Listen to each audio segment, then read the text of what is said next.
Malo mua mulele. Tadari fifi e pimuto ke ahon ke tau proklama fiunu koula. Aho wahi vaina November wafi wataha. Pia koe tau fiunu koula ku unuhi maia me mi he lau e filosefa ilo i karisi kono hingoa ko Heraclitus. Pe ko Heraclitus i herea whakatonga.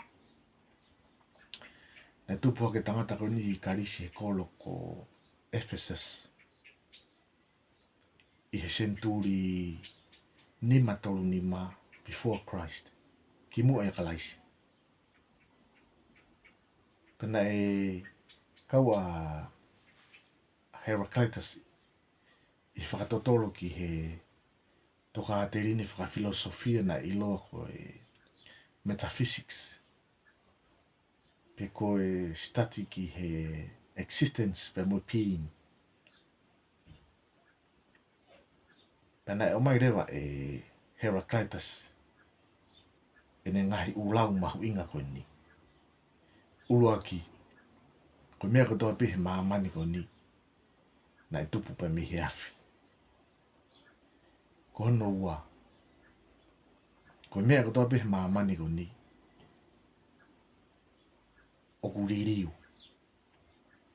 Everything flows. Pena e mao ni whakaukau ko ni, i he nesio ke vai tafe. Ko nesio ko ke tafe ko e vai tafe. Pea mao ni fui whakaukau ko ni. E kai ke lava hataha ia, o puna tu o ua ka vai tafe. He ko ene uraki puna, pea haka ki ke orunga, ko o si tafe vai tafe e ia. Ko ene puna hoko hifo, ko ene puna ia a ana ki he vai tafe fo o.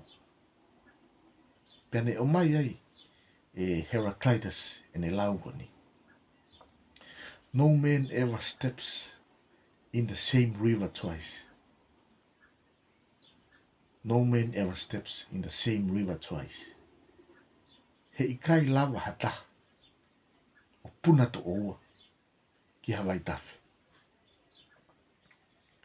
Pe koe lau, whaosi ai tangata koe ni, ko whi whakamau kiai e tau proklama whiunu ko ula ki he ahon. Talamai e Heraclitus. Ko pau ke tau expect the unexpected. Expect the unexpected. Ko tau ngahi whiunu ko ula ia ki ahoni. Mo mea ko whatu.